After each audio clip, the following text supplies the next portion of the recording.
Hello and welcome to Eavesdropping at the Movies. I'm Mike. And I'm José. And today we've seen the long-awaited Once Upon a Time in Hollywood, Tarantino's 60s movie LA love letter thing. I was really looking forward to it. So was I. I'm looking forward to any new Tarantino, to be honest. Well, not me, actually. I wasn't looking forward to it because it was Tarantino. I was looking forward to it because it was about the movies and the 60s. And, so kind of, I thought that would be great fun. And it was. I always look forward to Tarantino because he makes movies for the cinema, I guess. They always just come alive on the cinema screen. Well, he makes a screen. particular kind of film for the cinema. I'm not a fan. Yeah, I mean, yeah. But I know I'll be interested.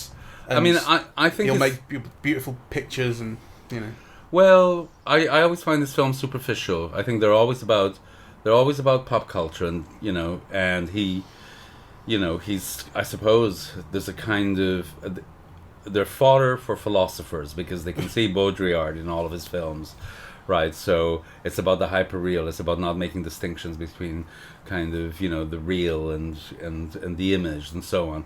But actually, I just think that they're superficial, that they are often about a conception of life and people that is drawn from the movies. And then he never explores it with any depth. He always moves on to the next thing. So I'm not a fan. And there was particular cause for trepidation with this, at least as far as I was concerned, because what I knew about it, what was kind of the scuttlebutt early on was it was about the Manson murders. It was about the Tate LaBianca murders in August 1969, which are infamously incredibly gruesome. Yes. Charles Manson told his family members as they went out to commit them, to make them as gruesome as possible. Yes. And what I didn't see coming, and this will be spoilers from here on in, is that Tarantino completely twists what happens, and actually these two drunk jackasses, played by Leonardo DiCaprio and Brad Pitt, kill the Manson family and save the day. No, it's not that simple. I mean, well, first of all, I'm not sure that it's, I mean, it is conceivable. I mean, I don't know the history, but it is conceivable that members of the gang, attempted one thing that didn't work out and then succeeded with Sharon Tate. Because from what I remember, the whole Manson murders were a kind of a sociological phenomenon when I was a kid. I remember in like 3rd or 4th or 5th grade, there was a little bookshelf of books that we were encouraged to take out upstairs, downstairs, and things like that. And one of them was Helter Skelter, which was like, I don't know if it was a novelization or an account of those murders. It was very much in the air in the early 1970s. And my understanding is that Manson was he was part of Hollywood, or he was trying to become part of Hollywood. Not only was he part of, but he was involved in the murder, right? And that's not been my understanding, and that's kind of one of the kind of notable things, I guess, about it is that he never killed anyone. Oh, really? Is that it? Yeah, okay. But he's been in prison forever. Well, he died a couple of years ago, didn't he? As the leader of the cult. But no, he sent his people out to commit the murders. Ah, okay. So that was kind of cause for concern, because I thought Tarantino, it's not like he shied away from violence and things like that before, and you think this could be the most tasteless thing I've ever seen in my life, was what I was thinking. There were pretty tasteless moments. There were, but what I didn't. But actually, the way that ending works, I think, is kind of the absolute proof that if you're killing the right people, you can do anything you want. The audience was laughing and cheering, and it was cartoon violence, really. Yeah, it was. If it had been if he'd been doing that as like a real enactment of the murders, you wouldn't have, But actually, there's a paradox there, because I think the audience was also cheering because it was women getting their heads bashed against telephones, right? Because it's so inconceivable for that to happen in film. It almost never happens in film. That level of brutality is always reserved for men, right? So, for it to be happening for women in this thing was like... That's certainly not how I read the audience response. I mean, when have you seen women getting bashed like that? No, I think that might be true, but that's not how I read the audience response, or it's not what I felt I responded to. Well, I think I did respond to that, actually, that, you're so kind of shocked and surprised by what's happening, that it kind of makes it funny. Anyway, I'm thinking about it because, Tarantino has so often been accused of being, like, really sexist and so on, and I think he is, so, the women in this film, they all have, like, really tiny supporting roles. They're always in the background. They're always girlfriends or whatever. But actually, that moment, I thought was a moment of, egalitarianism, right? It's like, there's a fight. The women get beaten up. Everybody gets treated the same in that fight. It's certainly true that Margot Robbie gets an incredibly thankless task, because she's got nothing to do as Sharon Tate. And she plays Sharon Tate as this very young, kind of new to Hollywood person who's been in 1 or 2 movies, goes to see... I mean, this is substantially her role, is she goes to see one of her own movies. A Mad Helm film with Dean Martin, where she plays a supporting role. And she sits in the theatre, and other people are kind of laughing and cheering at all the right points, and she gets incredibly proud, and she's smiling away, and she loves seeing herself on screen. And then she leaves the cinema a few hours later, beaming, and that's about it. And then 6 months later, she's heavily pregnant. Yes, I love that. But like she's got nothing. She is the only reason she's there, I think, is that from what you know of the Manson story, that she will die later, or at least you suspect she will, because you don't see the twist coming. Yes, and she's just been set up as someone absolutely lovely and innocent and pure, and with nothing interesting. That's true, but I think it's central because, the legend is so involved in Hollywood lore, right?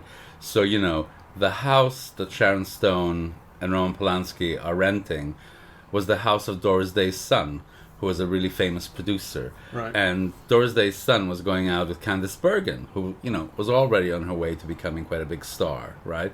And Jay Sebring, who is with her, was that...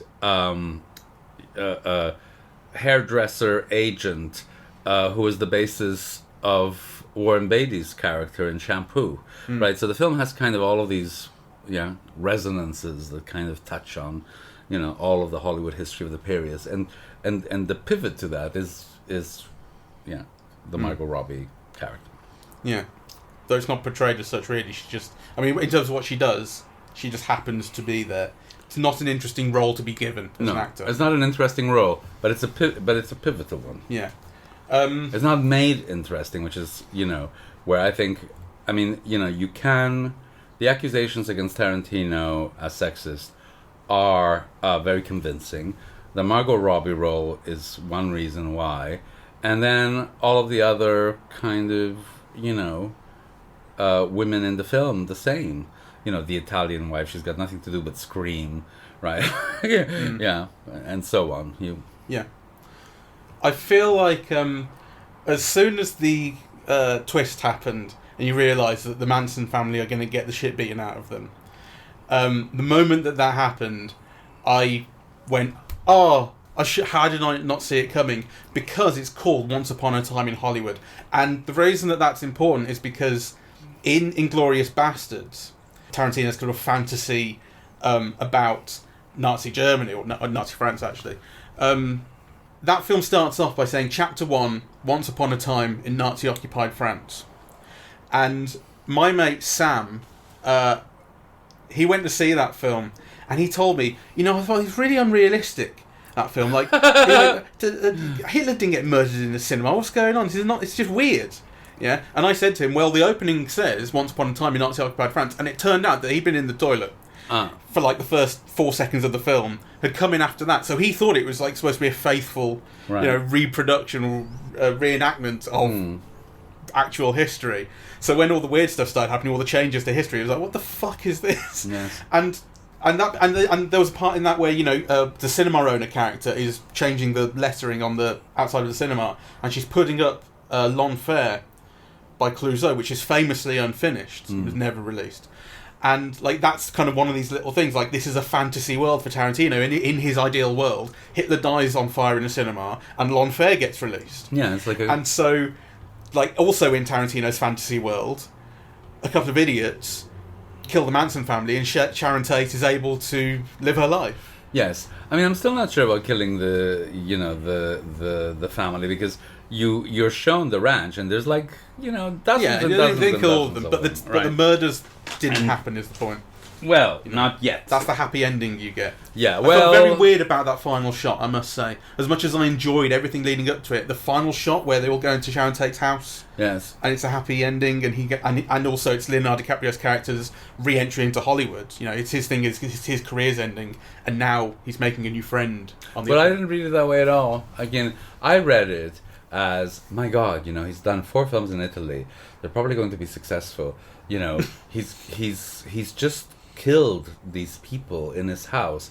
The publicity the next day will revitalize his career, right? True. And he's now going up to Polanski's house, which he's been hoping will be his big chance, right? That isn't he lucky to live near Polanski?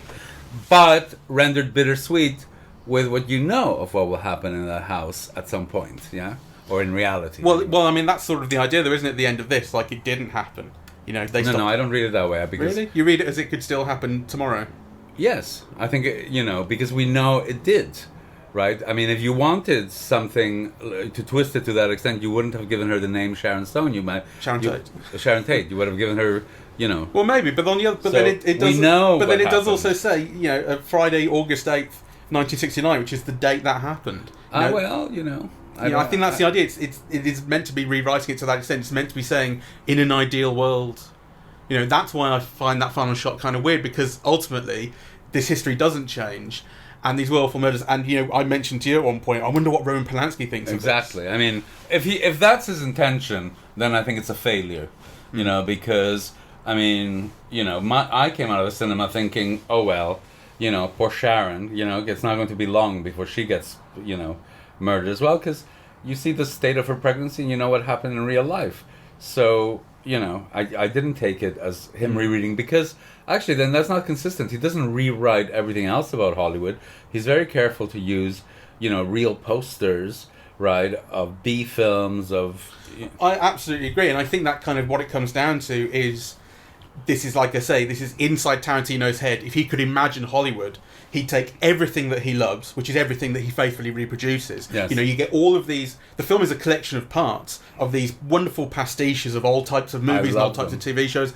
With Leonardo DiCaprio even gets put in the Steve McQueen role, literally edited in The Great Escape. I know. It's wonderful. I mean, I've had a fantastic time. So this is like Tarantino going, God, if Hollywood, I love this, but I really don't like that the Manson murders happen. So in my version, they actually, we beat up the bad guys. Yeah, well. And bite their balls off. You may be right. I really didn't read it that way, but, I might have to see it again. And I would be delighted to see it again, actually, because there's so many things that I loved about the film. I think it's Brad Pitt's best role ever, right? He's just kind of extraordinary, and he plays it on all of these different levels, with kind of a minimum of gesture and so on, and a huge amount of confidence. He's kind of a joy to watch.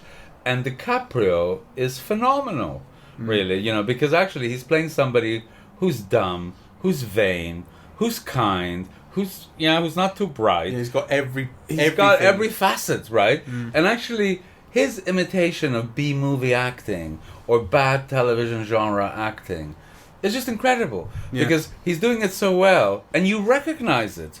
You recognize it as that style of So he's absolutely kind of extraordinary. Just a bliss to watch, really. I think this is Tarantino's least self-conscious film. This thought struck me like halfway through. This thought struck me actually during one of the scenes where DiCaprio was playing his Western baddie on TV, and they were playing it through as though it was a real scene. And this thought occurred to me that, like, this is every film, I think, that Tarantino, basically every film he's done, has been Tarantino playing with toys that he likes. But they've always had some degree of self-consciousness, maybe apart from Jackie Brown, which is slightly different to the others. There've always been some degree of, as he kind of intimated, everyone acts like characters from other movies. They don't act like people. Everyone talks with Tarantino's voice, I think. All the shots are cribbed from other movies, that sort of thing. And in this, the fact that it is so on the surface, that it's so obvious, so blatant that's what he's doing, because it's about that, means it's indulgent, but I felt like in the very best way, it's a really enjoyable place to be for so much of it. Oh, I loved it. Despite the fact that not kind of an awful lot is happening, the plot doesn't move an awful lot during some of those scenes. But there's a lot happening in terms of character. Exactly. In terms of the friendship between the two men, I think it's wonderful. When I was coming out of the cinema, I was thinking, is this what camp for straight people feels like, right? Because, so on the one hand, I mean, one of the things that he does so well is he cites things in a way that you recognize, and then he shifts it, right? In a way that makes you laugh or surprises you, yeah? But he's kind of working with kind of a recognizable historical memory, like a mediascape of pop culture of things, people recognize. I mean, to me, a lot of it was my childhood, right? Kind of watching Mannix and so on television. But the thing is that, whereas I think camp undercuts, or it always expresses a kind of hurt, or, this is just kind of like, a knowingness, a twist on a joke, yeah? And I don't want to put that down. I don't think that's not nothing. I just think it's something different. But it is a kind of camp, yeah? Could you elaborate? I'm not quite sure I get what you're going at. The cigarette advertisement that ends the film. Right. Red apples. Yeah, so everybody recognizes it. Everybody's laughing at at the joke of the tobacco, and everybody's laughing about how you don't get the sore throat. There's a series of jokes, right? And you recognize those advertisements. You've seen them, even if it's only on YouTube. Yeah, I mean, they were a staple. But then that last bit where it all ends, and he hits his, and he wraps him. That's an undercutting of all of that. The cigarette right? tastes like shit. Yeah. And has nobody noticed my double chin, right? Yeah. So like, if it didn't end with that, it would be too earnest. Is that what you're suggesting? Well, the thing is that he's undercutting, or he's turning the recognizable aspect into a joke, yeah? So it's not only that the actor doesn't believe what he's saying, we all recognize the falsity, those gestures that he does with his face and his voice, right? Like he's moving his head to the camera with this kind of earnestness, right? Everybody recognizes it. And then that eruption of violence, right? Yeah. Which is meant to be funny, because it undercuts, that moment that you originally saw. So it does a lot of things that camp does, but it's not quite camp, or at least to me. Anyway, I just thought it was an interesting idea, because I did come out thinking, is this what camp for straight people is? Yeah, it's kind of an interesting idea. Like. I suppose I'm not familiar enough with camp, but I mean, I certainly got the feeling. Maybe this is related. I certainly got the feeling that this is Leonardo DiCaprio, especially, but everyone playing dress up. For sure. There's a feeling of dress up and playfulness in the whole thing. We're getting to play at being movie stars in the Brad Pitt gets to play at being the cool guy stuntman who looks like he does. Even though he does it like he does, he's fucking Brad Pitt. Like, he gets to play that. Yes, well, I mean, all of the roles in the film are all about performance and performing, and right, like, But actually, I think one of the reasons that the film does work for me is that there are also layers of that. So you have Leonardo DiCaprio as a person who's lonely and needy, and is having problems with alcohol, right? Yeah, and then you have his self-consciousness as an actor, and his realization of his status and his slipping to, and then him playing all of these different roles, and him even playing roles that he hadn't gotten, right? So there's all these layers of performance, right? But there's also something. Yeah, it is layers, because you also see that what's underneath. It's anchored to a real character. It's anchored to a real character who feels, and you feel for him. Yeah. Right? He's got no one else, in his life except his stuntman, which I understand is based on, the relationship of Burt Reynolds and Hal Needham, who then became a director, but who started off as a stuntman. And in fact, Hal Needham did a whole bunch of films that were just about car chases with Burt Reynolds, and I think Burt Reynolds directed a film which was about stuntmen, which I now forget the title of, but it was kind of And Burt Reynolds also started was in television in that period, so I'm sure there are kind of resonances there actually. Anyway, the film is interesting to me, along with all the other reasons we've mentioned and more than we will mention in a few moments. But because it's a landscape that I'm also engaged with, that is part of my childhood, that has all this lore that surrounds it, right?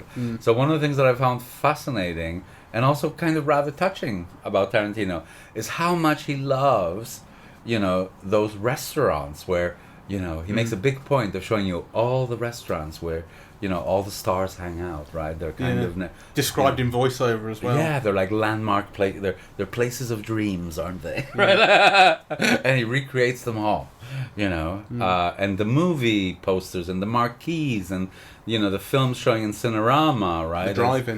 The drive-in. I mean, all of that. I loved it.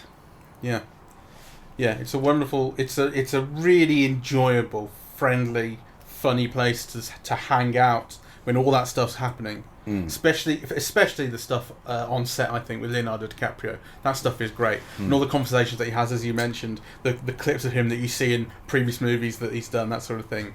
They're joyous, and there's a huge amount of fun in those. There's something. The one thing that interested me, which was, a lot of care is taken in those clip bits to really film them and portray them as authentically as possible, to look as authentic as possible, so they're in the right aspect ratio, and they're black and white, and the camera moves are all the same, and like when you see his guest appearance on that FBI, the TV show, like it looks exactly like a 1969 television program. But not only that, I love their discussion about it. It's like Mystery Science Theater 3000, and then talking in the background over it. They're talking in the background, and they're saying, "I love that shot," right? Like when he's being filmed through the broken windshield, right? Yeah. And when he jumps out of the car, Brad Pitt goes, "That's a goodly." That's a goodly. But it really is like MST3K, that bit. If you go and watch clips of that, it's exactly the same. Just the voice is chiming in over the top. It's fantastic. I've never seen that. It's really indulgent. As I say again, indulgent in the best way. But one of the things that you see a lot in the film is people watching films and people watching TV. Yeah. Right. And there's also a kind of an interesting commentary on TV, right? Like, where one of the Manson people says, well, we've grown up with TV, and all we've grown up is like, with killers. So this is how we're going to get vengeance into the culture that has taught us nothing but kill killing. The people who taught us to kill. Yeah. Which is a nonsense. But and the film treats it as a kind of a nonsense, right? It does, because you can see how immersed Tarantino also was, in television. And also the pop music, the soundtrack was again fantastic, right? Which is something that you now expect of him, I suppose. Yeah. But just to finish the point I was making about the authenticity of everything they try and build, all the other media they try and build, as it were.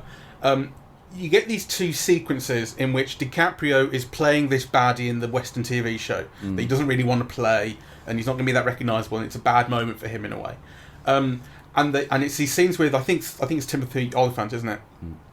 And they play these through. Actually, the second one isn't. Anyway, so they play these through and they are not shot as a 1960s TV show. They're just the film playing. Yeah, they're filming the filming, right? Rather than. But they're not filming the filming. They are playing as though this were just a real Western film, and like the shot selection is good shot selection. It's like it's storytelling shot selection. It's not saying if we step back for a moment, these are the shots they would pick.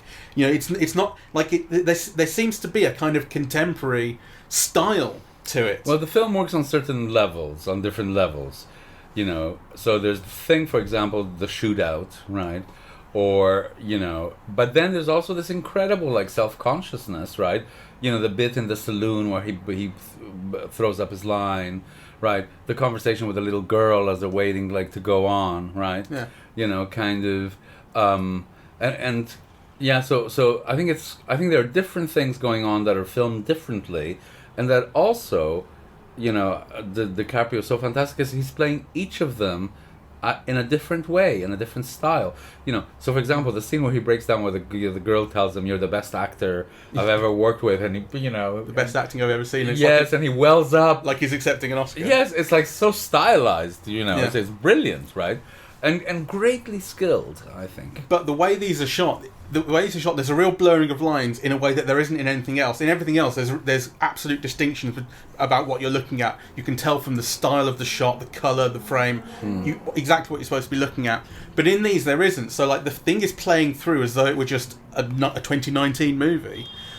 But you're watching them play through this TV show from 1969.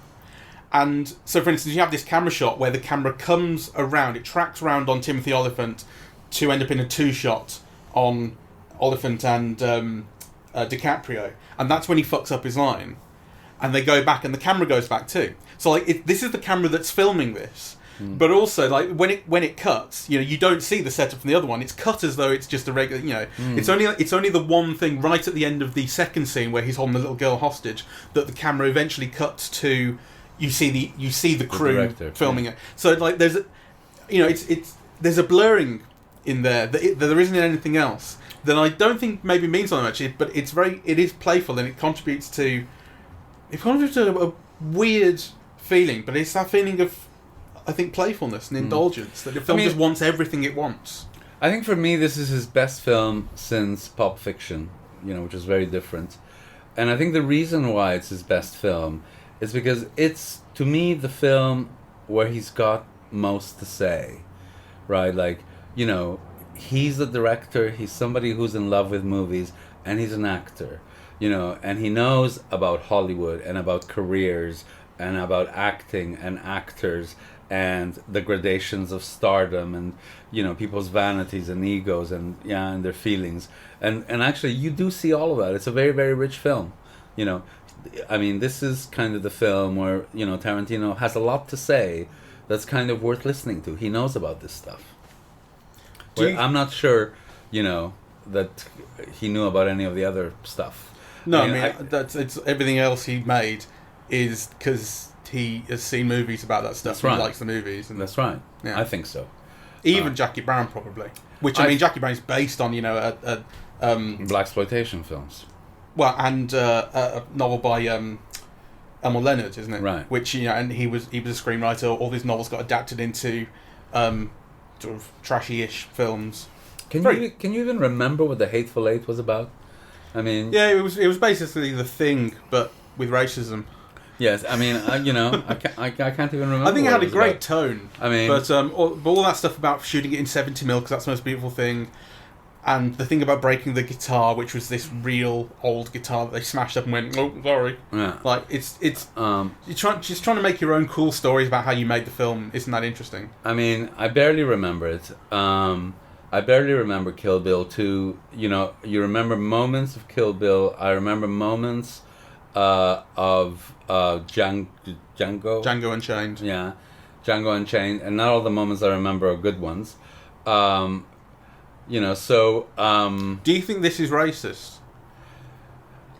Yes. I mean, not in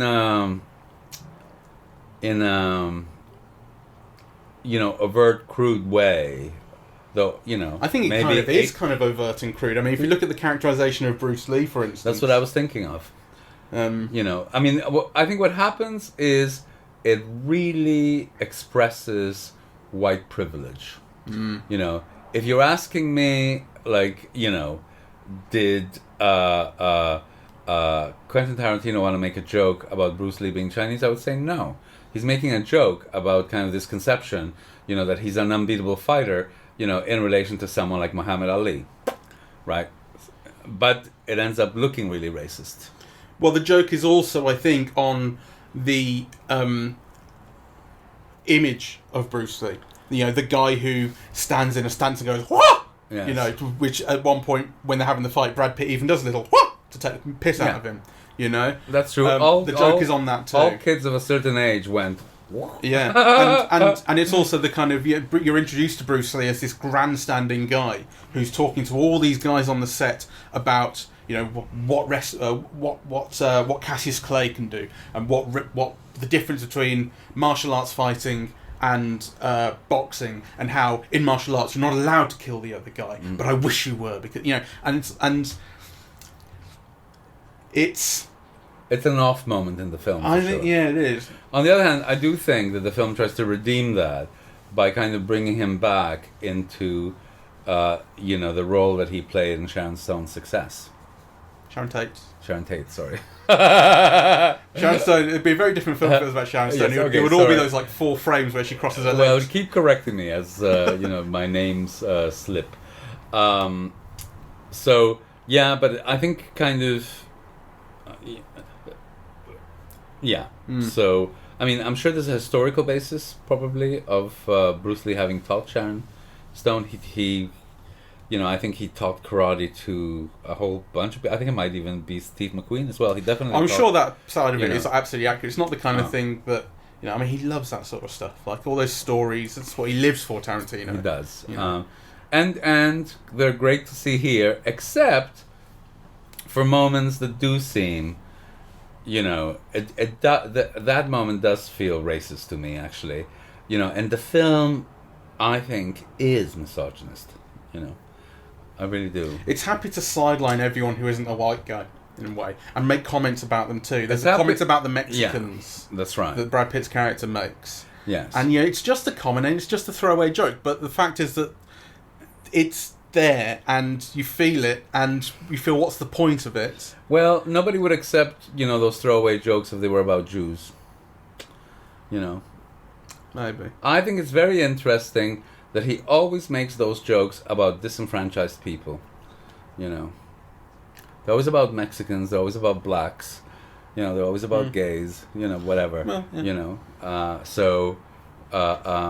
Yeah.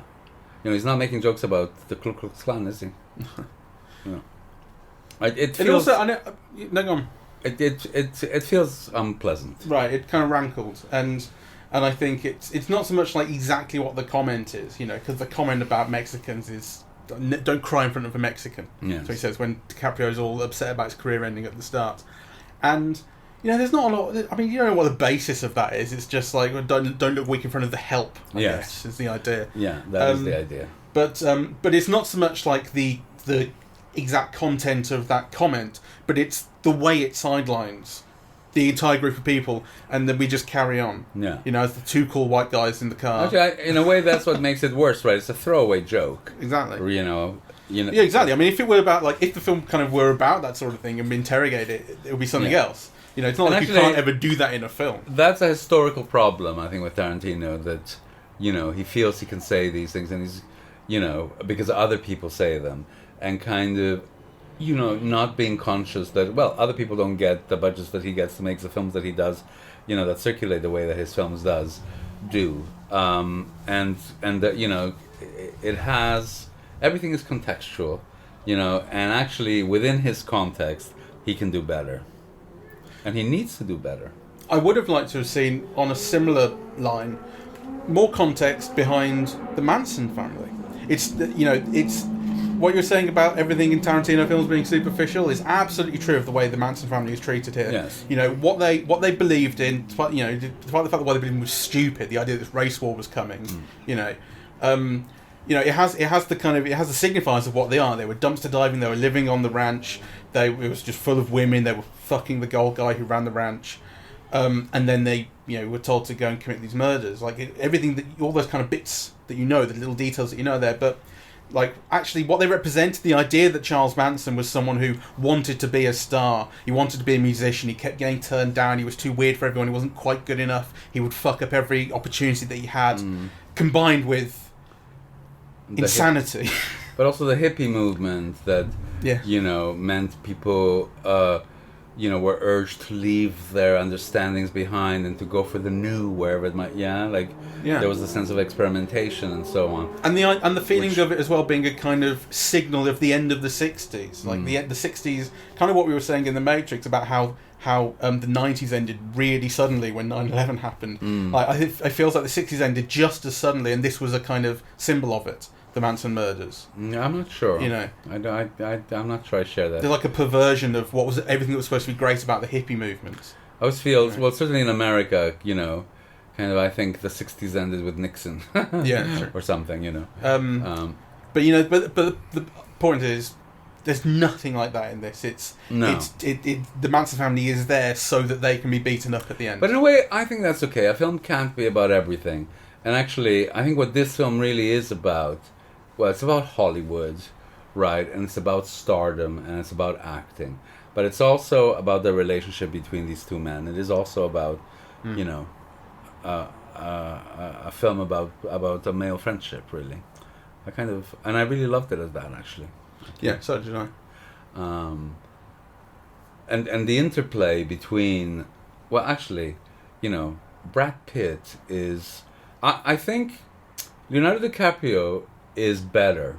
He's doing very complex things acting-wise. He really is acting in these different styles and in these different registers, right?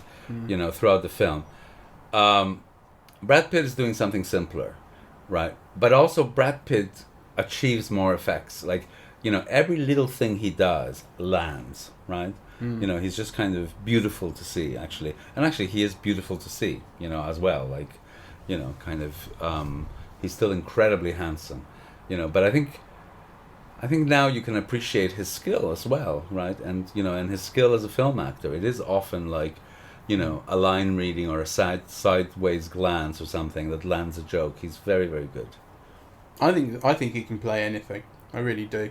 You know, he'll play an incredibly cool badass in one film, then the next he'll be some fucking idiot in a Coen Brothers movie with silly hair, dancing to music in a car. Remember that bit? Mm-hmm. You know, like, and then he can do this in here where, you know, he's incredibly cool just to look at. Like, he has that sort of James Dean sort of stance and look. Actually, it was rather like in Benjamin Button, when he got to sort of 29 years old in that film, when he aged down to 29, he the idea was he looked like fucking Marlon Brando, you know, on a bike, you know, and he has a similar sort of look here. They allow him to have that really cool look when he's striding through the ranch. I'm thinking, you know, just not intimidated by anyone, totally in control, doesn't matter.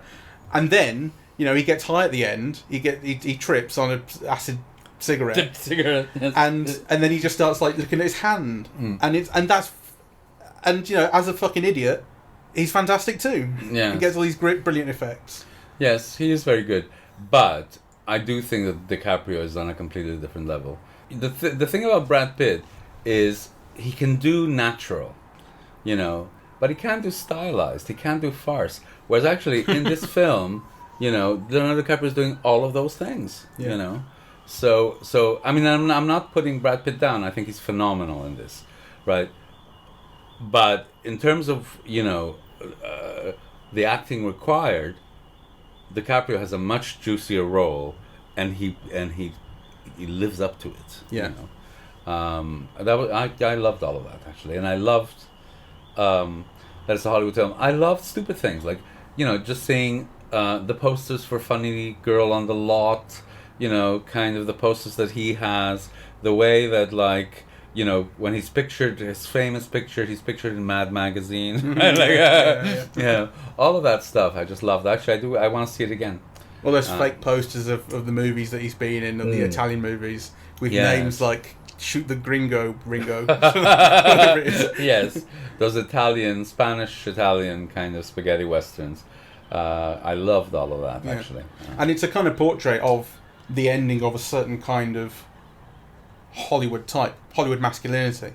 You know, like what he represents, that kind of Burt Reynolds thing, as you're saying, is ending at this point. You know, yes, it's having to change at least. Hollywood is changing. Yes, I mean, this is the period where all of a sudden the leading men, the big Hollywood stars, are Pacino, who's brilliant in this, Elliot Gould, Dustin Hoffman, right? Kind of people who are unimaginable as stars in 60s films. Except maybe Walter Matthau, really. You know, yeah. So there's a new... But Walter Matthau's stardom is also in this period. You know, it's like from 66 onwards, right? So the end of the 60s is a period of change, really. And actually, you know, Peter Fonda just died, so it's also worth mentioning that Easy Rider was a kind of a marker of those changes, really. It came out, I think, in 69. you know, the year that this is set. It was a phenomenal kind of hit. It meant that studio heads were then banking on young people, really, who were their audience. Yeah, you know, so. and Peter Fonda and like Peter Fonda was kind of a dropout, wasn't he? Like he wasn't really considered good or reliable professional, and Dennis Hopper was a wild man. Yeah, I think Dennis Hopper was different. I think, Peter Fonda was like a star of B movies, really, for what was it, American, the B film studio, really. What's his name? The producer, Corman. Roger Corman. Yeah, you know, and then he must have been responsible because he directed and so on. You know, so he had a career as a director subsequently. But certainly, you know, as a star, he didn't last for very long. His career didn't last for very long. But this film, Easy Rider, did signal all of the changes, really. So it was kind of like a turning point. When was Bonnie and Clyde? That's 1967. Yeah, that's 1967. But, you know, Bonnie and Clyde had, you know, Warren Beatty, really, you know, and Faye Dunaway. You know, though maybe the film helped make Faye Dunaway, whereas, you know, Warren Beatty was already, you know, the young leading man of the period. But, you know, Easy Rider, it was also where Jack Nicholson got really noticed, right? He was nominated for an Academy Award for that, right? He was another one who was in Corman films, wasn't he? He was in Corman films as well. But, you know, that year in 1969, I think he was in... My God, my mind is going that he had a tiny role in a Barbra Streisand film, a big musical directed by Vincente Minnelli, which I now forget the name. You know, but that was like a tiny part, and then he got, you know, nominated for an Academy Award for what was meant to be this really low budget independent film. So kind of, you know, and from then on he had hit after hit after hit, right? I mean, you know, I always associate kind of Nicholson with the 70s because, you know, Five Easy Pieces and Chinatown and the film where he's One Flew Over the Cuckoo's Nest. Yeah, it was kind of hit after hit after hit. The film where he's a sailor on leave, which I now forget the name. It's the Streisand film you're thinking of, On a Clear Day You Can See Forever. That's right. 1970. Well, they were released the same season. I mean, yeah. You know, No, I'm just saying. Anyway, where were we in relation to Once Upon a Time in the West in Hollywood? We're just talking about like the end of the 60s, the end of a kind of masculinity or a certain type. The end. It's like, you know, it's like fucking Woody in Toy Story, like the first Toy Story. It's like, you know, it doesn't have the spaceman coming in, but it's like the threat of the end of who I am and what I represent and what I am. You know, so when he's seen Rick, this is the DiCaprio character, when he has a shout at the Manson family when they're pulling up on his drive. You know, when they go out, they're like, wasn't that Rick Thingy who was in that TV show from years back? And then they start reminiscing about, oh, that was my favourite program. Yes. You know, like in the 50s. You know, when you could be a cowboy and that was cool. And that was the biggest thing. But of course, you know, in the 50s, they would have been 10 years old or 12 years old as opposed to now being 20 or 22 or, But anyway, I want to bring something up because, you know, the very title of the film brings up comparisons with Once Upon a Time in the West and Once Upon a Time in America. Yes. Where would you... By what's his name? By Sergio Leone. That's the one. I haven't seen Once Upon a Time in America. I've seen Once Upon a Time in the West, which is fabulous. How would you compare this to... How can you compare them? They're not the... You know, but I mean, you're right that it invites those comparisons. It really does. This film is supposed to be all-encompassing. This is a tale about... It's a fable about this world, but... Oof. I think Once Upon a Time in America is a masterpiece. You know, and I think there are some shots in that where you just go like, wow, right? And also it's very beautiful and it's very touching. It's very violent. You know, and I just think this doesn't compare. Like, I loved it, but it doesn't compare. But I mean, how, like, apart from the titles, where do you think the comparison is?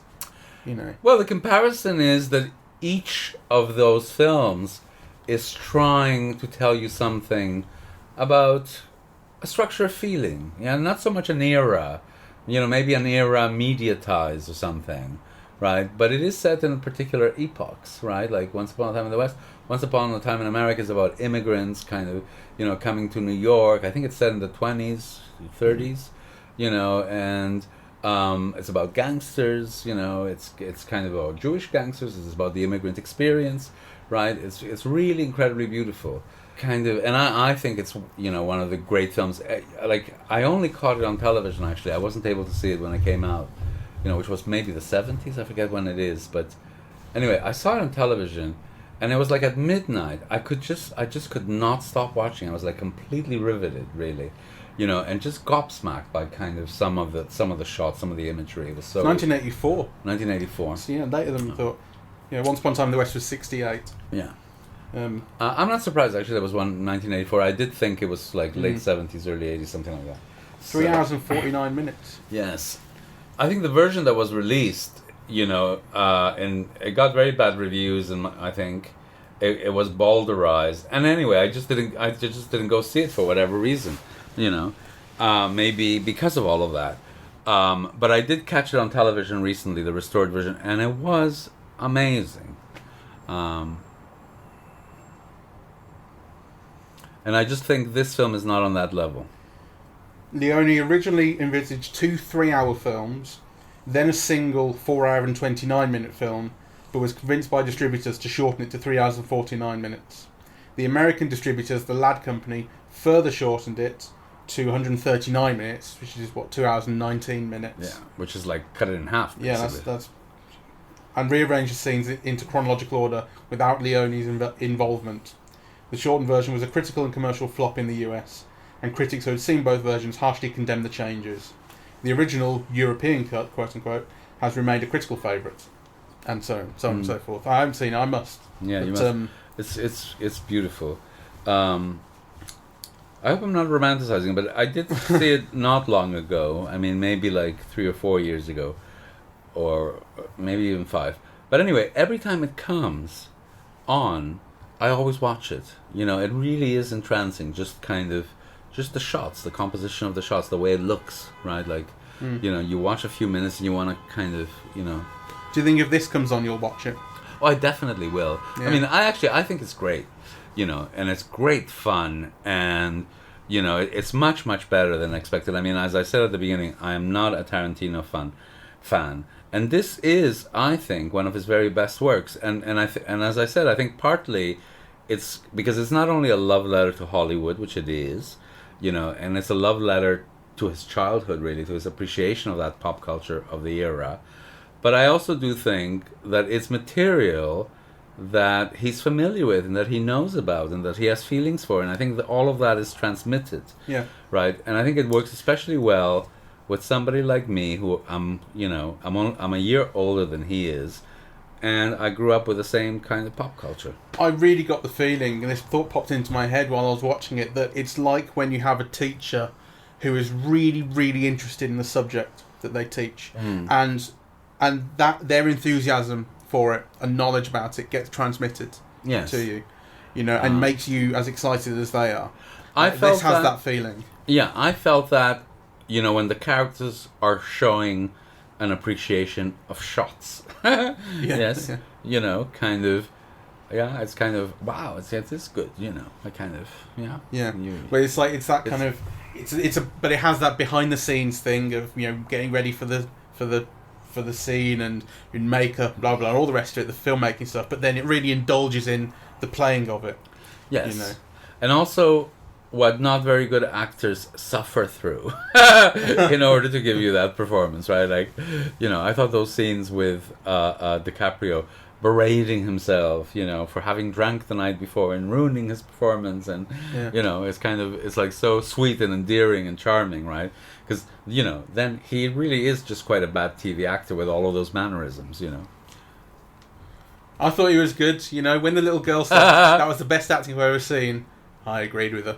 I thought it was great. I mean, honestly, like it is obviously a pastiche of that bad acting, but I suppose it's within a context that you know that's what he's doing. Yes. But then, like, so then I suppose I'm going, but he does it so well. Oh yeah, He does the bad acting so well. Oh yeah, I know. You know what I mean? Like how Hugh Grant has like made a little cottage industry of playing failed stars now. Yes. You know, and he's wonderful at it, and he really endears you to it. Yes. Similar sort of thing in this. He does the bad stuff really beautifully. Again, I think DiCaprio's in a class of his own. I really do. I mean, I thought he was like such a fantastic Gatsby, you know. And I mean, he's one of those extraordinary stars, of which actually you know very little about, really, you know. But I mean, I think it's almost over a decade since he's been in hit after hit after hit after hit. DiCaprio. Yeah, like huge hits, right? I mean, I think the last film that I remember where it wasn't a big hit was Blood Diamonds, you know. I like Blood Diamond. Read his filmography since either Romeo or Juliet or Titanic, right? They were both huge successes. One, a landmark sociological, you know, phenomenon. But actually, his Romeo and Juliet did over 100 million when at the time that was considered a blockbuster success. So, you know, what has he done since those? Since Romeo and Juliet and Titanic, yeah, which were 96 and 97. He did The Man in the Iron Mask, Celebrity. Okay, Man in the Iron Mask hit. Celebrity was a Woody Allen film. He's fabulous in that. Was The Man in the Iron Mask a hit? Yes, it was. It certainly was. The Beach. That was a hit, though not very well received. Catch Me If You Can, which is blockbuster hit that did over 100 million. You still haven't seen it, have you? Well, I don't. It's so good, man. Okay, well, I'll give it another go. But if you like Once Upon a Time in Hollywood, you know it's got similar things going on. It's got that playfulness. It's got that evocation of an era. Keep going. You know, wonderful. So far, all hits. Gangs of New York. Oh, that was a hit. Yes. The Aviator. Yes. The Departed. Yes. Blood Diamond. Okay, so you see, the other three all did over 100 million. And then I think Blood Diamond maybe didn't. It was certainly less of a success than the others. I'll double check for you. Blood Diamond cost 100 million, made 171. Yeah, so... I'd sold on the basis of him. Sure. So, you know, The 11th Hour. I don't know. That's a documentary he co-wrote and narrated. I don't know. Yeah. Body of Lies, Ridley Scott.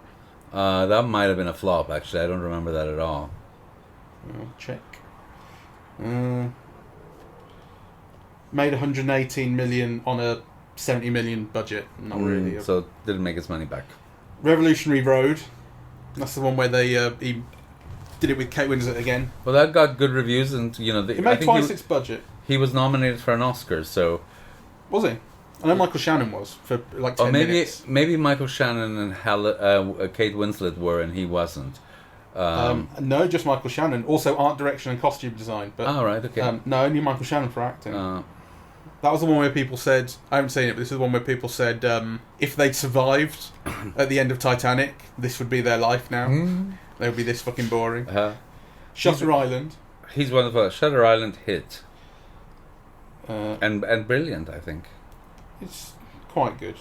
I've got problems with it. Yeah, huge hit. $300 million. Now, the problem I have with it, right, this is a spoiler for Shutter Island if you haven't seen it, but he plays this bloke called Teddy Daniels, right?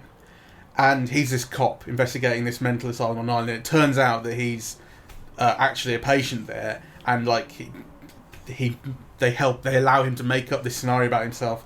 And you've got Ben Kingsley at the end, who he runs the place. He gets this fucking chalkboard out and he says, "You see, your real name is Andrew Ladis, and Teddy Daniels is an anagram of Andrew Ladis," and he has it on a chalkboard. And like that's the wrong way around, right? You don't have a name like Andrew Ladis that just happens to make an anagram of Teddy Daniels that you can use in your fantasy. You have the name Teddy Daniels, and then you have to make up a shit name like Andrew Ladis to make the thing work. It's fucked up. I have a huge problem with that. What came after that? Hubble, he narrated. Inception, beyond Huge massive hit. Yeah. 2010. J. Edgar. I don't know if that was not a hit, big hit. but it was Oscar nominated and all the rest. It was it was a Clint Eastwood, very respectable, shallow focus film. Yes. Made twice its budget, more than. Django. Big hit. Great Gatsby. Big hit. Wolf of Wall Street. Big hit. The Revenant. He got an Oscar. Big hit. Yeah, it was. He got an Oscar because he got and raped by a bear. it was a big hit. So you see, and then did since then Once Upon a Time in Hollywood. So you see, there isn't a star of his age who's got anywhere near that track record. Really, it is blockbuster hit after blockbuster hit, not in franchises. That's the other thing, you know. Yeah, no, he hasn't been subsumed by the MCU behemoth yet. Or the Fast and the Furious, or you know. Imagine. He hasn't done. I don't know. Imagine though. Well, I would love to see him do like an action film like that. Actually, I would. Did you read that article I sent you about how Jason Statham and The Rock are just absolute pansies, and how they have to make sure that they get the same number of hits in on each other in the fights? Yes. And like when one of them gets thrown through a glass window, the other has to get thrown through a glass window 5 seconds later. I did read that. And this is what I was saying about those being producers' films. Like, oh, I'm so protective of my image. Well, you know. I did read that, and I found it fascinating because, you know, The Rock is the bigger star. Dwayne Johnson is the bigger star, you know. But I do think that Statham is like the preeminent action star of the last decade, really. And yet, and I think that's signified, or that's proven, by the fact that they both had equal say in how many times each would be punched, you know, and how that might affect their image, right? So, though Dwayne Johnson got more money because he's also in comedies and he is the bigger international star, but, you know, kind of Jason Statham's star power is such that he could demand things being equal. Interestingly, though, he's also a huge star in this particular series. Like, it's not like he's a second fiddle in that respect. This is kind of, I think, as much his series as it is The Rock's. Yeah. But there's something interesting, because we had this conversation the other day about Statham being the biggest British star and being very working class compared to everyone else, notable, which is, you know, you're bringing up. One of our listeners, Ben, on Twitter, really interestingly brought up Liam Neeson, who's Northern Irish. Exactly. Who's obviously who's massive. Also, an action star. Who's also an action star and is obviously massive. But he's from Northern Ireland, and I think it points out something that I didn't pick up on it when we were having that conversation, which is that there's a lot of assumed Englishness in what we were talking about. Yes. You know, because what happened was you were comparing Statham in particular to the kind of Eton set of actors, who are very privileged upbringings, went to private schools, went to Eton, went to good universities and all the rest, and who are the dominant group of British stars of this generation. And in comparing them to Statham, I think there's an awful lot of assumed Englishness in that. Yeah. Like I think they both represent different kinds of Englishness, not just Britishness. Which is why I think Liam Neeson didn't come to mind. Yes, it's because true. He's so massive, but he's not English. Yes, and that's something else. It's true. Yeah, that's a very good point. Anyway, let's go back to Once Upon a Time in the Hollywood and maybe wrap it up. Well, I mean, I'll always look forward to a new Tarantino film because I think they just always excite me at the cinema, you know, and this didn't let me down, despite the fact that there are these niggles about how does it represent people, what does it assume, you know, and what happens with that ending, that really wonky to me sort of final shot where you go, oh, this was real though, like how fantasy can we make this? It's not the same when it's Nazis, you know. I had a similar thing when I wrote about 12 Years a Slave. It was the first blog I ever did, and I wrote about how like that film seemed to provide a grounding of realism or seriousness for a depiction of slavery that was missing, and that actually would have benefited Django Unchained, because Django Unchained was like the fun version of slavery, like what if we get our own back version of slavery, rather like Inglourious Basterds is the what if we get our own back version of the Nazi story, you know. But the thing is, the Nazis are just everywhere in media. You understand all their symbols, you understand what they're supposed to represent and everything. Like it seemed like Django was kind of being made in a world which that needed to be there for slavery somehow. But you described slavery as the kind of structuring absence of American cinema, like something it didn't want to deal with ever. Well, other than through these basic symbols. I think that's true. But by structuring, it means it's also everywhere in American cinema, but in ways that are unspoken. Yeah. Yeah. Anyway, I can't remember. I just went off on one there, but the point is, I really like this, despite niggles. Well, I think this is the film of his. I think it's his best film since Pulp Fiction, and the one that I've enjoyed the most since Reservoir Dogs. Because I had more fun at this than at Pulp Fiction as well. So I highly recommend. I think it's a massive amount of fun. I still think Tarantino's best film is Jackie Brown. Which you may be right, actually. We were talking in the restaurant before. I think that Jackie Brown is one of the great films of the 90s. I just can't get past that. I think Pulp Fiction is. It's interesting. I don't know. I can't really comment because I don't think I've seen Jackie Brown since it came out. And I remember liking it very much.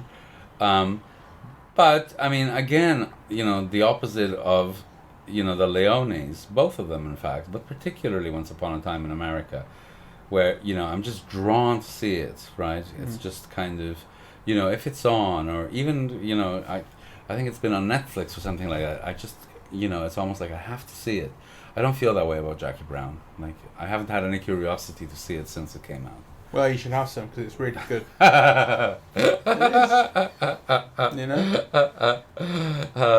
All right. It's funny because it's funny just because the other thing I was saying to you before in the restaurant was that I think that Tarantino is the only person who gives Samuel L. Jackson real roles these days. I think everyone else makes him play Sam Jackson or just wants him to play Sam Jackson, the cool guy that you kind of the stereotype of Sam Jackson you expect. Whereas like Steven in Django Unchained, you should have got the best supporting actor Oscar for. It's such a wonderful performance and wonderful role. But in Jackie Brown, that is like peak cool guy Samuel L. Jackson. Yes. That's where it all seemed to start almost. That and Pulp Fiction. Yes. But then Tarantino's the only one who actually gave him something else to do since. Yes. Though I think blame Samuel L. Jackson for that. I mean, he's a big star. He's got a lot of choice. He's picking these films. Yeah, maybe the case. Well, anyway. Yeah. Fun movie. Yeah. Didn't feel like 2.5 hours. No, it didn't at all, actually. It flew. I thought. So as I was experiencing the film, because I'd been told it was so long, I actually expected another hour. So I thought, okay, we've now seen the ending of the not Sharon Tate Manson murder, and then there'll be another hour about... Yeah. I was expecting more after that. I didn't expect the film to end there. And then when it goes into that crane shot, you go, oh, this feels like an ending now. Yeah. But actually, that's a compliment to the film, because it meant that, for me anyway, the 2 hours, whatever it is, flew by. Yeah, I was ready for more. Yes. Yeah. All right. Well, thank you very much for listening. We are eavesdropping at the movies, and we are on iTunes, SoundCloud, and YouTube. On social media, we're on Facebook and Twitter at Eavesdrop Movies. And if you if you write us a comment, write us a tweet with a correction or anything we've said, then we'll read it out like I did just now. Yes. And the website is eavesdroppingatthemovies.com. Yeah. Thank you very much. Bye bye. It's the day after. We've just seen Animals. I've seen Lion King. I've seen Lion King. But on online on Facebook, on Twitter and things, the conversation about Once Upon a Time in Hollywood has been going on, and it's been on my mind all night. Okay. And then all day. So tell us what's been on your mind. Well, something that was pointed out by Lee, who's been on the podcast before, is how the film seemed to directly have a direct relationship or directly respond to the Me Too movement of the last few years, which didn't really occur to me at the time. I noticed kind of certain things, and we talked a little bit about its sexual politics and sexual representations. Yes, we talked about how it's a sexist film, but we didn't talk about it in relation to it as a response to Me Too. Nor did we talk about it in much detail. So we kind of talked about the female characters being very subsidiary, being kind of responses or kind of feeding into the male characters or just kind of comic relief in the case of, for instance, the Italian wife. Right. Or how they were beaten up at the bar and how that was perceived as funny. Right. And how that could be seen as equal opportunity. But one thing, which you loved, one thing though to consider is that this is Tarantino's first post-Weinstein film. Yes. Weinstein was obviously right at the centre of Me Too, kind of. Yes. Really kicked it off in a way. And really, the company was almost like built around Tarantino in many respects. Yeah. Yeah. I mean, he was their most successful director and the one who was most allied to them. It was the house that Quentin built. Yes. As I think it was put in Peter Biskin's book. Okay. And there are one or two moments that then, kind of come to mind. So the one that probably comes to mind most readily is where Brad Pitt picks up the hitchhiker, princess or whatever her name is, one of the Manson girls, who he's seen a couple of times before. Eventually they're going the right direction, he picks her up, and she offers to suck his cock while he's driving her to the Spawn Ranch. And he asks for ID. How old are you? Clearly you're not old enough. No, I need to see some ID. And it's played as a kind of light-hearted thing. Yes, he's clearly attracted to her. She's doing all the coming on to him, and then there's this thing of ID, and it's very cleverly done because he said, I've only been in jail once, or but they've never got me, or they've never got me, or something like that, If I ever go back, if they ever catch me again, it's not going to be because of Poontang. Yeah, basically, I think he says Poontang. I don't remember the exact language. Yeah, but I mean, what is also interesting is that he doesn't at all. It's not about the morality of having sex with a minor. It's about getting caught. I'm not getting caught for it. Well, that's why he laughs it off. I don't know. I mean, I do think there is something about the law and the breaking of the law and the repercussions of the law, right? So, and it also has to do, I think, a bit with this thing, that kind of people are not exactly recognizable, age-wise, right? Like, I mean, you don't know kind of, well, you do know what age I am because I've told you many times, but, kind of, you look at people and they might be 25, they might be 28 or whatever, right? Like, sometimes you look at somebody who's 18 and they might be 23 and they might be like 15 you don't know. It's a very enlightened perspective though for 1969. Yes. Yeah. It is. It's a 2019 perspective. Yes, I would. Though mind you, I think even if you read on the period, sleeping with underage people is always seen as wrong, as a kind of, a dark fetish or something. It's never been seen as right. No, I suppose not, but it's the kind of thing that's always been kept as open secrets. That sort of thing. Not so. I mean, it's often been highly publicized. For example, Bill Chaplin, right? Like, was very much into underage girls. But it's always been seen as a stain on character, as a bad thing to do. It's one of those things that I remember when Orson Welles was on Parkinson. He talked about reading someone's book on Hollywood and how after reading this book years later, because this was in the 1970s, he looked back on Hollywood and realised that town. The quote is something along the lines of, "That town has hurt people, and it is bad." Well, it is, but I mean, I think it's so interesting as well, right? Like that whole thing, because I mean, there was a period where I was very interested in writing about novels about Hollywood, right? Because there was a whole strand of novels in the 60s, 70s, and 80s that dealt about making it, and when they when they were about men, they were about starting in the mail room and being so completely ruthless that you made it to the top, right? And the female equivalent of ruthlessness was actually kind of sleeping their way to the top and being like really Machiavellian about who they slept with and why, right? So this idea, I mean, so much of Hollywood is about power and desire and being desirable, right? That it's kind of like, in a way, a toxic cocktail. I mean, I think in a way, these the rules that are followed in Hollywood in relation to these matters are so completely different than the ones that apply everywhere else, in a way, right? Because one's desirability is such a commodity in a place where, you know, an actor are themselves are a commodity, Yeah. kind of, you know. So, and mind you, it's always gendered and it's always sexist. So, you know, a man sleeping their way to the top is kind of seen as being smart. You know, a woman sleeping their way to the top is seen as being sluttish. You know, but you never get narratives of sleeping their way to the top in Iowa. Well, that's how I'm sure there are. The best corn farmer. Yeah.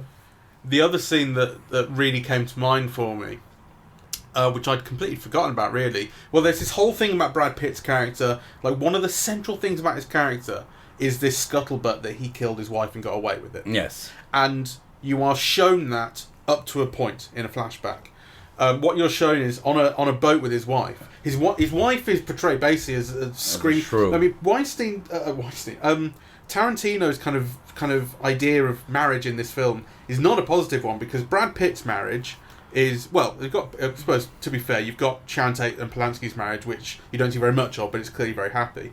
But Brad Pitt's marriage to his wife is, for the short time you see it, is portrayed as him putting up with a shrieking harpy who's going on at him, and the way that the accident, or the way that her death is nearly portrayed, because it cuts before it, is that on this boat he's got it must be like a harpoon gun, something along them lines, and she's screeching away, lying down on a deck chair. He takes a seat and she kind of stands up in front of him, and it's just sort of sitting on his lap. And the reading I took from that is that, you know, it was meant to be a joke then, that the camera cuts and you know that he killed her because she was being annoying. To me, I read that as a joke intentionally. I think, though, it's also possible to read it as maybe it's leaving room for the death having been an accident. I kind of read it as both, yeah. Yeah. That the film makes a joke of what was an accident. Okay. Oh, that's interesting. I definitely read it as if it was a joke, it would mean that it had to be deliberate, because the joke would be that he would kill her for being that annoying, and he would kill her so casually. That's how he sits down. No, I mean, you could also have the joke of it being an accident, you know. Possibly. Possibly. And then the other side of marriage that the film shows is the marriage to the Italian wife that DiCaprio's character picks up at the end, who, for the very short time you see her, she's basically someone who is responsible for bringing a lot of baggage. I mean, literally all the shopping and stuff and all their stuff. And then, kind of immediately being someone who he's just responsible for, you know? She certainly doesn't seem to be an equal in that relationship. No. I mean, the film is, in every way, about men, and women are on the margins of the whole action. There's no question about it. However, that said, I actually don't have a problem with that. You know, I always think that the problem is often displaced. I mean, I think that the real problem is women are not being allowed to make movies. You know, and I think kind of women should make half of the movies that we see, right? And those movies, should be supported. It would teach us all to look differently, right? I mean, you know, I personally don't blame Tarantino for making boys' films, which is what he makes. Yeah. You know? Oh, for sure. So it's true that it has that offhanded. His films have that offhanded sexism, and they also have that offhanded racism. Actually, you know, and I think that you know, there are two faults about the film, because I think even a man who makes boys' films could deal with these situations differently. So, you know, I don't want to excuse him for that. But on the other hand, I think, you know, the film, I think the films also have a kind of a freshness and a precision. Yeah, they're acute about the perspective that they are representing, you know, which I value.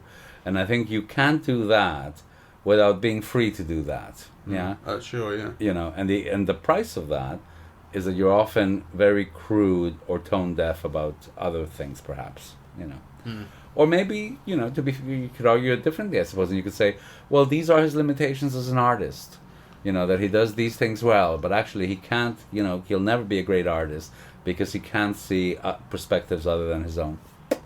Yeah. I mean, that would also be an argument one could make.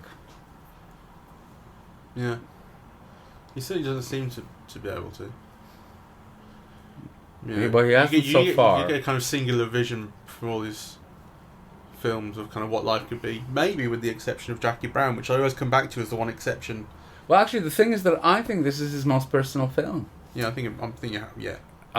You know, and to me, I think it's his best film because it's his most personal film. So, I mean, I don't disagree that there are problems and there are limitations, right? And maybe, you know, I think it is a limitation for an artist not to be able to understand, you know, perspectives other than his own. Yeah, to not have the imagination to see how other people can hurt or what other people's experiences might be. So, you know, I think those might be his limitations as an artist. But I do think that this one, even with the sexism and the racism, it's his most personal film. It's the one that he knows most about, you know, and that he knows most thoroughly, and that he dramatizes and visualizes, you know, with kind of great acuity. The other thing that's been on my mind sort of all day is things that I kind of described as niggles yesterday. The kind of issues of representation and how the film, you described it as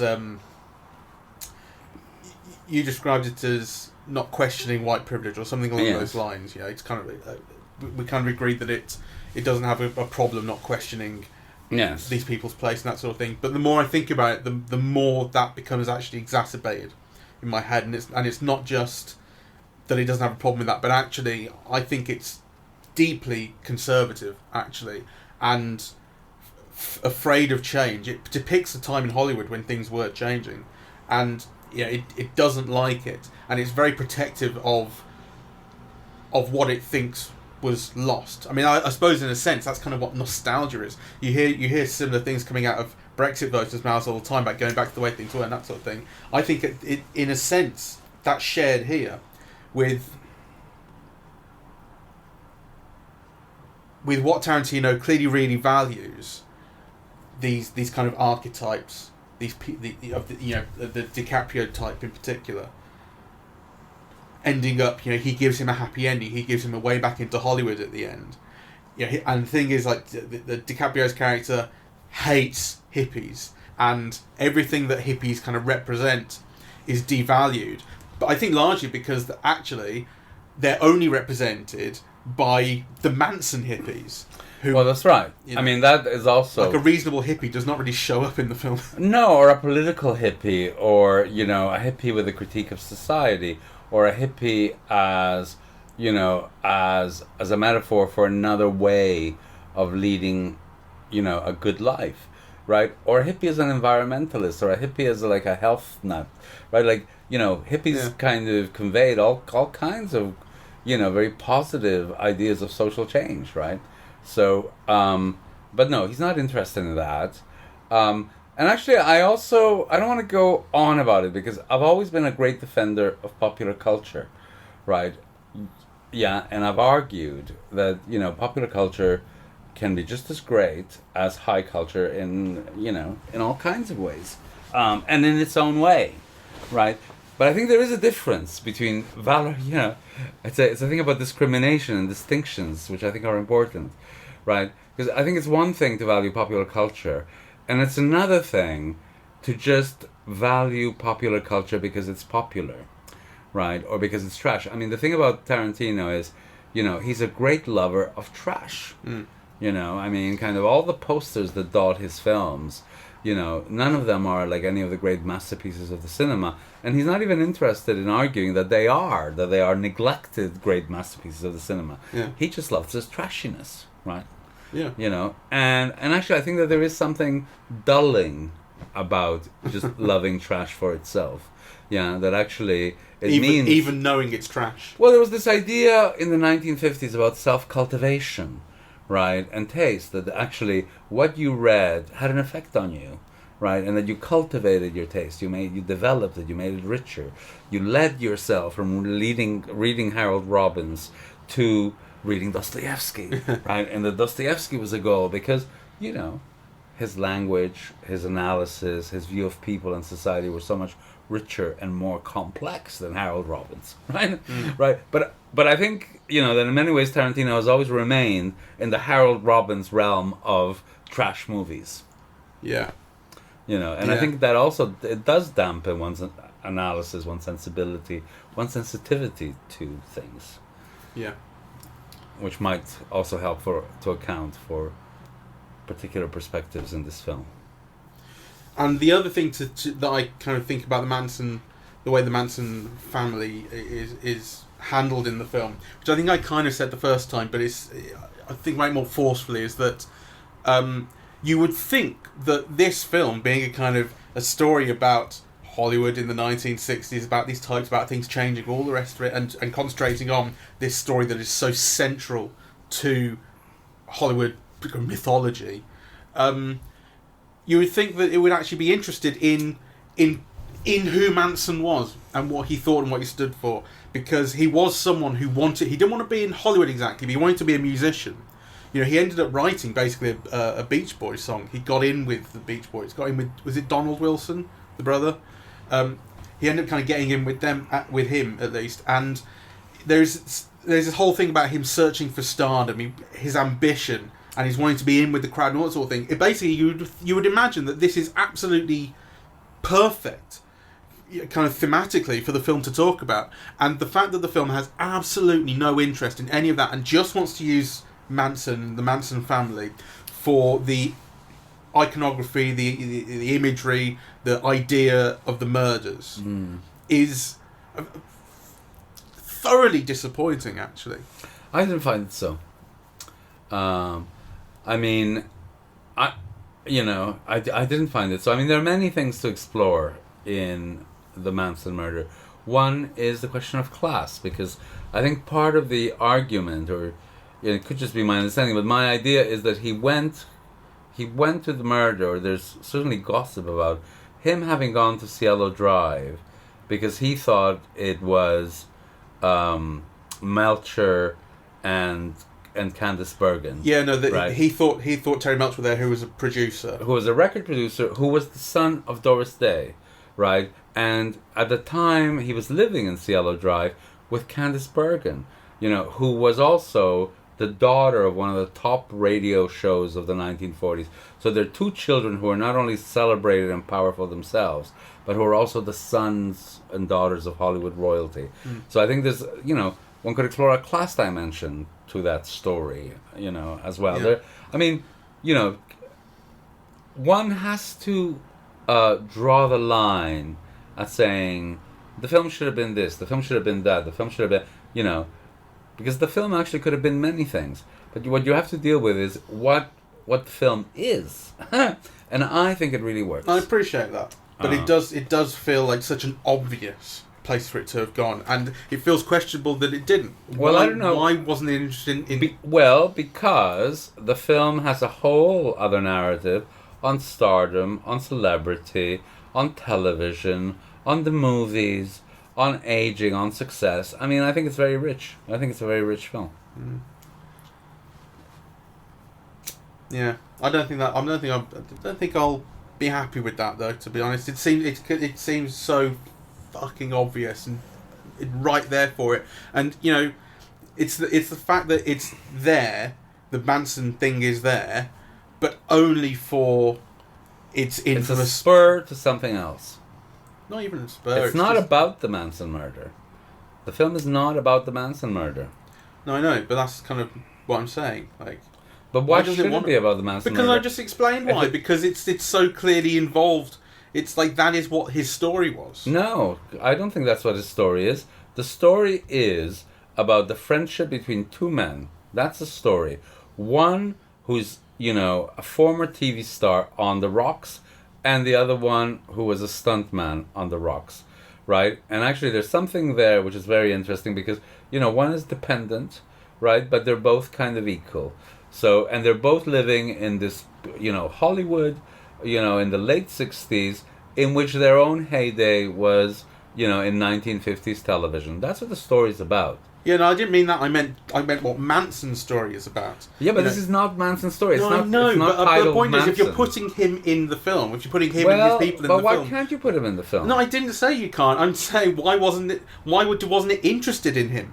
That's my point. Because it's interested in the Leonardo DiCaprio character and his relationship. Well, I've made my point Pitt. now, so Well, you've made your point, but actually, I think that's the point that people, not just you, but other people have wanted, because they've heard that it's about Manson, and it's not. Then they complain that it's not about Manson, but it's not about Manson. At no point did I think it was a Manson movie. I always knew that was a side aspect to it. But the fact that then what the film is actually about seems to match so perfectly with elements of the Manson story, and you're going to have him in there, or have his story. He's on the background. You see him for 2 minutes. Why? But the fact that you don't draw any thematic link, the fact you don't draw anything out of that's ridiculous to me. Well, it's not to me. I mean, I think basically Tarantino wanted to make a film about this period in Hollywood history, in which actually television is very important and it's changing, and television is everyone's life, right? And kind of, and the importance of movies is shifting, and he's wanting to deal with like B movie culture and celebrity culture, and the way that television kind of fits into that, in a kind of a changing world. And really the Manson thing is just a kind of a little spur to a minor plot point, really. So, why everyone is insisting on wrapping this in the Manson murders is... Well, I've made my point. I don't think that's quite what I'm saying, but I've said what I think. All right. What about you? Anything that's been on your mind? Anything that's come up with you? I just want to see it again, because I still fancy seeing I think, it again. We've talked about it quite a lot, and I don't think we've exhausted talking about it. And really, I think it's a credit to the film that, so one of the things I was telling you maybe earlier today, was, that I was so wrapped up in the story that I really wasn't paying attention to the shots, and the compositions, and, kind of, how the shots were lined up and how they interconnected with each other, and, the editing, and kind of, so how a film is put together, which normally is a great interest of mine, is one of the things I noticed immediately. And actually, I was so wrapped up, and time flew by so quickly for me that I just didn't pay attention to that. And I would like kind of, to go back to it and kind of, and explore those kind of more in detail. One thing that I noticed that came to mind, which was interesting, is how you get all these things where the actors have been edited into things, particularly, actually, mainly Leonardo DiCaprio. I think it's only Leonardo DiCaprio. He's edited into various things. And then you also get these kind of... Escape and the FBI story and so on, yeah. And you also get these kind of pastiches and things, or like fake episodes of things that he had done. But when Sharon Tate, played by Margot Robbie, goes to see her film in the theatre, that's not edited. The Sharon Tate in the film is Sharon Tate. Yes. And the Sharon Tate watching it is Margot Robbie. Yes. And, and that's interesting, because, I mean, it has that bit where she's remembering doing her training with Bruce Lee for the karate scene. And so you see the clip of the film, cuts to a clip of Margot Robbie training with Bruce Lee, and back and forth, and it's very clear they're not the same person. There's no attempt here to kind of fit her in or anything. There's like a respect for that one film, I guess, because it's not something that they're trying to fit a fake character into. She's playing a real person, as opposed to DiCaprio, who isn't. Which I think that kind of there was a detail that I noticed that I kind of like. Well, I think you're right that it's significant that the DiCaprio character is inserted into all of this, and one of them is a dream sequence, right? It's what he would have been like in The Great Escape. Yeah. Whereas the Margot Robbie character isn't, and that could just be, because the Margot Robbie character is a supporting character. The film is about, Leonardo DiCaprio and Brad Pitt. the characters they play. And Margot Robbie is just a catalyst, but obviously there's also the running thematic of celebrity, yes, and they're both not quite stars, people who haven't quite made it. One is on the way down, the other one's on the way up. So there's maybe something there. The Matt Helm films, which are like American James Bond films with Dean Martin, are, well, actually I quite like the first one, and then and then this one was just it's just terrible, really, and you could tell that it's terrible from what you see of it. But she got very good reviews for it, Sharon Tate, and although I guess it's kind of interesting that she got very good reviews, and she's represented in Once Upon a Time in Hollywood through this film in which she played a klutz.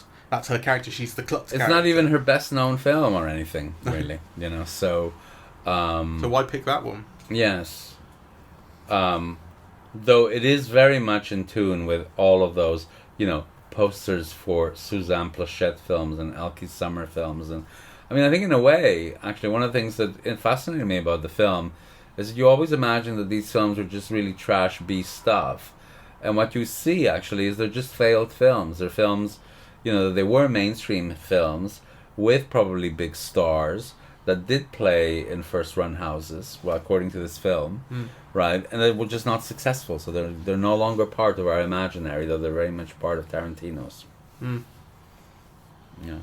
George Papard films, and Suzanne Plachette and Elke Summers, and what was it, Christopher something or other, right? Like, there are people who are names in that period, right? But who never became, like, I don't know, Audrey Hepburn or Barbra Streisand or people like that, right? Now, they didn't become first-rank stars. But I imagine the films were probably, major releases. They weren't, AFI releases. They weren't like, the kinds of films that Peter Fonda made for Corman, right? They were big studio releases, so just flops. Yeah. Thoughts on Brad Pitt in his shirt? I sexy with the shirt or without it? Oh, I think he's incredibly sexy. Actually, I just love the way he moves. I think actually, he's aging well, and age becomes him, because I think there was something about Brad Pitt, for me anyway. Like, all my mates would disagree with me, but there was something about Brad Pitt in his 20s and 30s that you almost wanted to hit, really. Like, he was just so incredibly good looking. It was like, nature is so unjust, right? Like, there was kind of... Was it that he was good looking and talented, or just good looking? No, just good looking, because actually I didn't think he was talented. I remember... I don't think anyone did for a while. Well, and with reason, because, for example, the performance that he got Oscar nominated for, the one in 12 Monkeys, he's atrocious in that. He's overacting all over the place like a mad monkey, right? So it was with reason that people had reservations about him as an actor. So, and it's that thing, you can see how somebody could be very effective as a star, but not necessarily be a good actor. But anyway, I think, he was so good looking that it was almost outrageous, right? And so, on the one hand, you appreciated it, but on the other hand, it didn't necessarily sit well. Was actually kind of seeing him aging, which, because the thing about aging is also, you've had a degree of agency in terms of what you've become, right? Like, kind of, when you're younger, it's nature, like, in a way, okay. Right? But actually, when you get older, you mean you're to blame for this? I am to blame for the way I look. Jesus. Yes. It's all my fault. Kind of. So I think, anyway, I think he looks fantastic. I love the way he moves. I love the way he holds himself, and he gives a great performance. So, yeah. Though not as great as Leonardo DiCaprio, who I think, just the more I think about it, I think it's almost like genius, really, because it's not really noticeable, and he's obvious. It's a skill to play somebody who's not very bright, So he's not very bright, and he's not very talented. and yet he's moving through all of those different registers, you know, throughout the film. I think it's an amazing tour de force performance for connoisseurs, for those who can pick out that actually, you know, and this moment he's giving this very stylized performance, in this moment he's in character, yeah, in this moment he's himself, yeah. Something that kind of struck me is that those moments when he's on set, when he's playing the bad guy, but he's not acting, he's still kind of performing. When he cries, in public. When he reads the book next to the little girl, and he kind of, in explaining the plot of the book, it basically becomes clear it's all about him, and he starts breaking down. Like, it's kind of halfway between it being a genuine breakdown and you feeling like he's still performing his breakdown. Well, when he's in his trailer on his own, no one's there to see it. Well, his kind of little freak out, but he's performing his breakdown. That's right. You know, he's an actor. You know, you often actually, you know, one of the things that's very interesting is the biographies of stars by their own children. Yeah. You know, talking about, like, you know, yeah, to what degree is this really happening? To what degree is, you know, my mom acting what she thinks is really happening? Yeah. For me, the audience, right? So, and I think one of the beauties of DiCaprio's performance is that he makes you ask those questions as well, right? You know, but it happens in so many different ways. I mean, you know, his acting, the Steve McQueen film, is like hilarious, right? Like, he's so bad. Oh, The Great Escape. Yes. Yeah. You know, so I mean, that thing about an actor doing bad acting, you know, in character, I mean, it's really, it's kind of like a layer upon layer upon layer of performance, which is very deliberate, you know. To be fair, I will back myself up and say that I don't think it's exact. I mean, I did say it was kind of performing bad acting. I'm not sure that it is. I think it's performing a very obvious style of acting. Yes. But he does it very well, and I think even on TV, in the context, it would actually be a good performance. No. Let's be clear. I mean, I think you're right. I agree. It's a style of performance, and it's a style of very effective performance in some bits, right? And then in that bit of The Great Escape, it's really bad performance. Right? No. I was only speaking there about the TV show sequences that you see. Well, but what I think is great about DiCaprio's performance is that he gives you all of those different variations. Yeah. You know, and actually, it's with enormous scope. It's really subtle. Anyway, let's wrap this up. Do you wrap up? Oh, all right. So, thank you very much for listening. We are eavesdropping at the movies, and we are on all that shit I said before. There you go.